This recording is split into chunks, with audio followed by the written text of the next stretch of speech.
I'm pretty amazed at how much green you've got, given the year that you've had. It hasn't been a really foggy summer either, has it? No, this no. just So started. you haven't been getting that much precip from really that, but you've still Right, got July was. Yeah. yeah.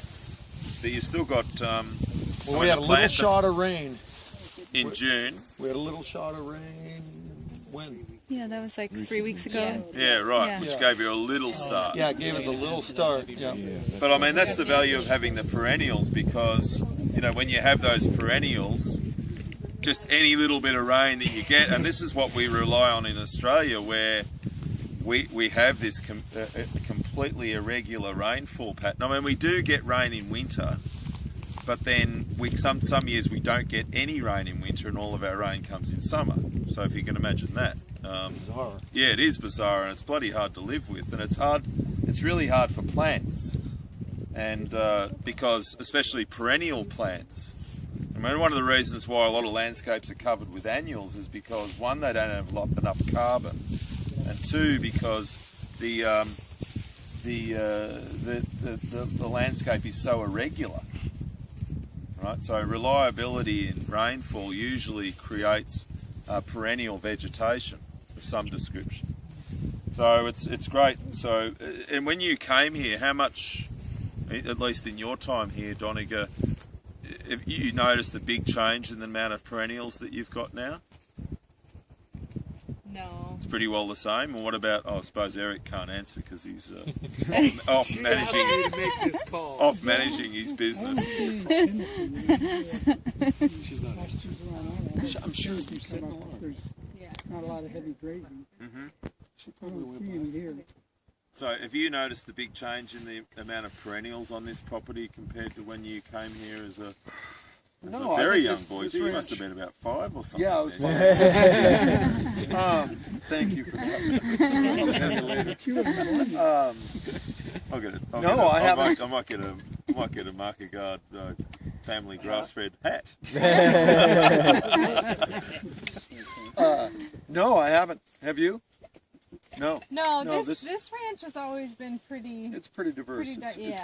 Pretty good with. Well, that's perennials. good. Yeah. But especially considering how I mean, you haven't noticed any change. That's what I'm curious about. Like, no big leap forward.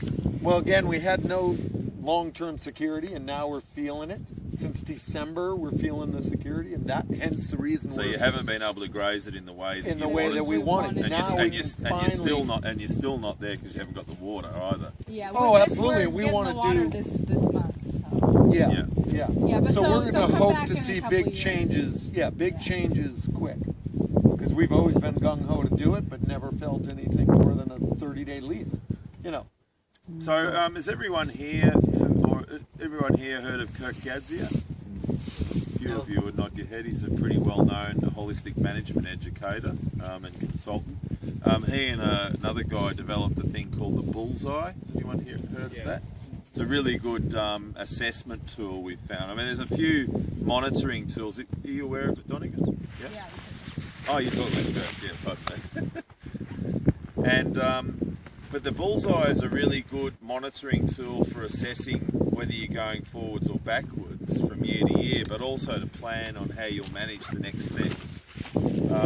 So if you can imagine a dartboard, and it's got all of its divisions, and then you've got in the Bullseye you've got 3 concentric rings. So you've got a gold in the middle, and then a silver, and then the bronze. And so if you are achieving close to your goal, then you'll mark whatever you're assessing to be in the gold, right, on that spoke of the wheel, right?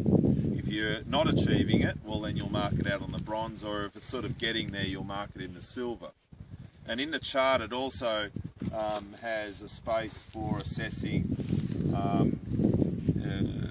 better species. You know, it's got a species index in there, or list.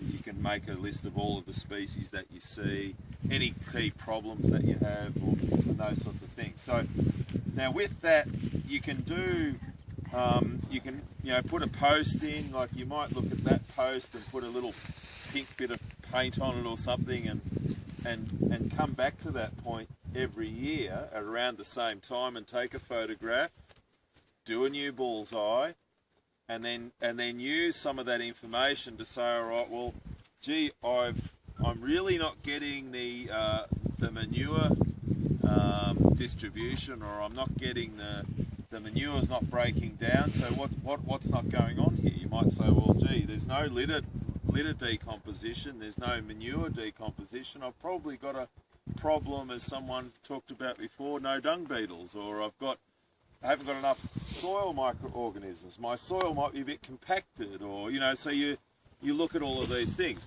Or I don't have any litter. Right, I've got a lot of bare soil. I'm starting to get plant pedestaling.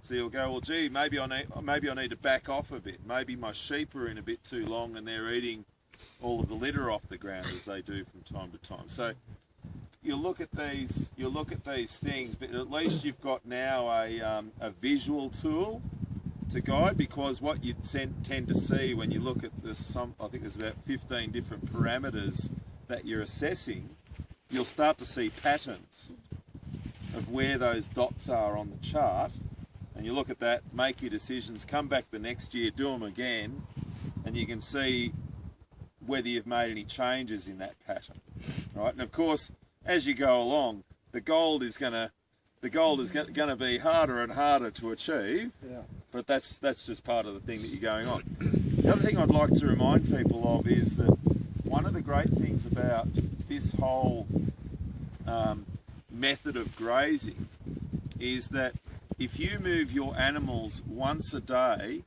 for 365 days, which a lot of people are doing, from scratch, that's the same as 30 years of moving your animals once a month in terms of feedback, right? So that's why we find a lot of people who are turning on to this kind of thing, they are really compressing their knowledge base as far as what animals are doing, how their landscapes are responding and everything, because they've got daily feedback, or much more frequent feedback than what they would if they were doing monthly or 2 monthly or 6 monthly moves, or no moves as some people do. So you can sort of take, I've got a few clients out there who've moved from town, bought a property, done this stuff, and they know a tremendous amount just after 2 or 3 years about all of it. And they're almost smart asses, really, as we would say, because their level of interaction is just so high. Yeah. Right? And anybody here, I see a few people nodding because they've been doing it themselves, and you do really fast track your knowledge base. Yeah. Yeah, I mean, we have photo. Go ahead. No, you go. Yeah. No, You go were ahead. first. I couldn't have been first. I'm never first. You were, mate. We have a lot of documentation on it, on these spots. Yeah. And you talked about the soil. No, I haven't got to that. I'm asking you a Okay. question first. Have you, because this is what we're doing here. All right. This is not just a role play. Okay.